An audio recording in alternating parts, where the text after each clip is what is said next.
I think it's really interesting about like being inspired because it just comes from like so many different places.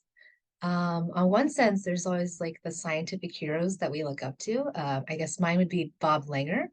not only just because of the really amazing impacts that he's made to like the field of like drug delivery, which is part of what I'm studying right now, but I think also just hearing his story.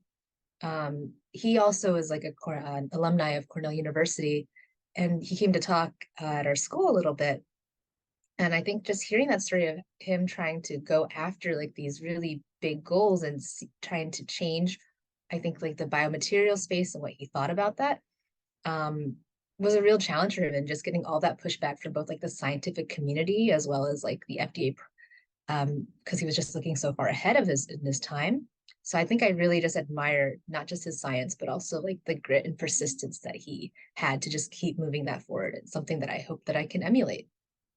Um, I think that's not just like about like the single like large scientists that we have as heroes, but also the